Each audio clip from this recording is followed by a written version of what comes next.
Rate तशाच पद्धतीचा आहे. अगदी 99% हा स्ट्राईक रेट आहे. हे बघा, भाजपाने ही मागणी केलेली आहे. मागणी प्रत्येक जण करत असतो, परंतु हा निर्णय शिवसेना आणि भाजपाचे वरिष्ठ नेते माननीय देवेंद्रजी फडणवीस आणि एकनाथ शिंदे साहेब बसून हा निर्णय घेतील. त्यामुळे या निर्णयावरती प्रतिक्रिया देणं किंवा या मागणीवर प्रतिक्रिया देणं मला उचित वाटत नाही. आज शिवसेनेचे एकूण जे संख्याबळ लागतं, जवळजवळ 66चं संख्याबळाची आवश्यकता आहे, परंतु 10 नगरसेवक जास्त आहेत शिवसेनेचे.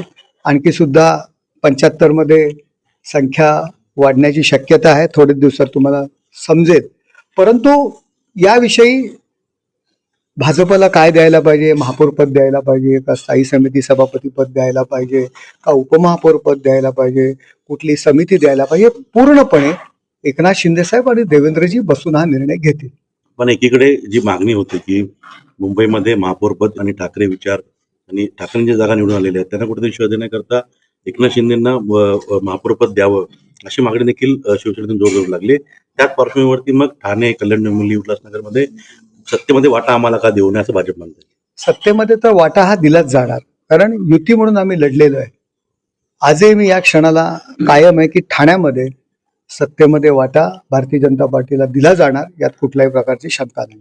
पण ते म्हणतात की आम्हाला वाटा दिला जाईल हे निश्चित आहे, पण जसं जागा वाटपामध्ये सन्मानजनक किंवा समाधानकारक जागा दिल्या नाही, तशी जर दिले नाही तर आम्ही विरोधी बाकावर बसायला तयार आहोत.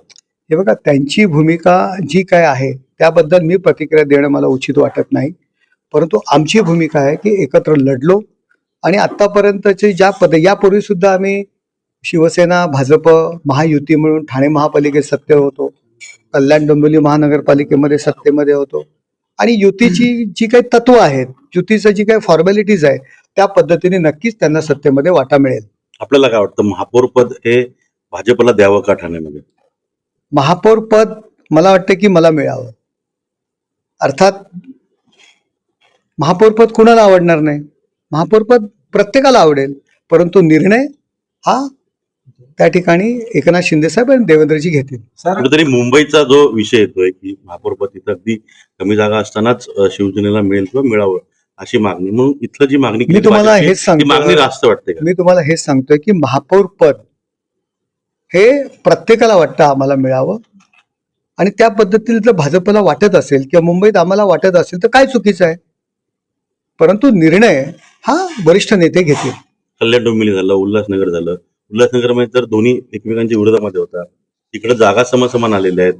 वंचित बहुजन आघाडीचे 2 नगरसेवक आणि अपक्ष नगरसेवक शिवसेनेने त्यांच्या गळ्याला लावले, म्हणजे आपण गळ्याला लावलेले आहेत, आपल्यासोबत होते, तिथे आपण महापौर बसवायला चाललेले आहेत. पण मुंबईच्याच धर्तीवरती तिकडे देखील भाजप जी आहे सत्तेमध्ये वाटा मागते. 2.5 वर्ष महापौर पद, 2.5 वर्ष स्टँडिंग कमिटी, कल्याण डोंबिवली उल्हासनगर. मला नाही वाटत की अजून काही बोलणी सुरू झालेली आहेत.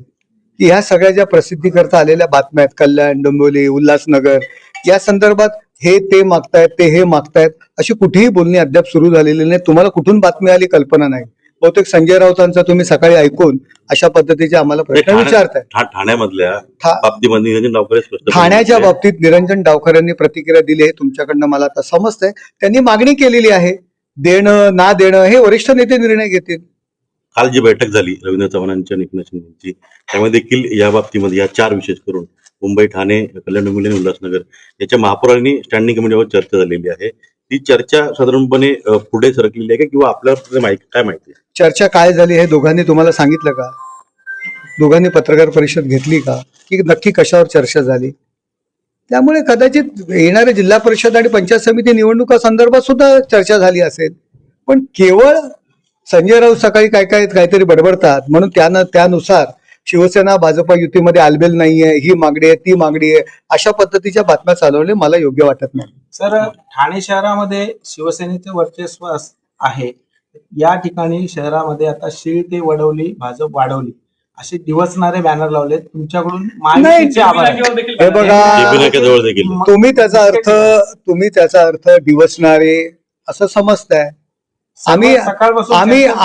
आम्ही त्याचा अर्थ की आमचा मित्र पक्ष 23 28 झाले, आम्हाला आनंद आहे, युती म्हणून आम्ही लढलो. त्यामुळे अर्थ घेण्यावरती, अर्धा ग्लास जेव्हा भरलेला असतो किंवा अर्धा ग्लास भरलेला आहे हे बोलणं हे पॉझिटिव्ह असतं आणि अर्धा ग्लास रिकामा आहे हे बोलणं निगेटिव्ह असतं. आम्ही पॉझिटिव्ह पद्धतीने आम्ही याचा विचार करतो. त्यामुळे त्या बॅनरमुळे आम्हाला आमच्यावर काही परिणाम होईल, युतीमध्ये काही परिणाम होईल असं मला अजिबात वाटत नाही. परंतु वारंवार भाजप बॅनर लावतंय, नमो भारत नमो ठाणे. नमो आता ठाणे. हा अरे नमो भारत बॅनर लावलं तर हरकत काय? पण नमो ठाणे त्यात उल्लेख होता. अहो आता ते ठाण्यामध्ये तर भारतीय जनता पार्टी असेल, भारतीय जनता पार्टीचा पक्ष आहे, तो नमो शिवसेना भाजप नाही लिहिणार, ते नमो भारतच लिहिणार. त्यामुळे त्या प्रत्येकाला उद्या वंचित आघाडीचा जर बॅनर लागला तर आम्हाला त्याच्याबद्दल कशाला ऑब्जेक्शन असणं गरजेचं आहे. त्यामुळे अशा पद्धतीचे बॅनर लावल्यावरनं युतीमध्ये काही फरक पडणार नाही. युती अगदी भक्कम आहे. युती अगदी अभेद्य आहे, तुम्हाला काही दिवसात कळेल.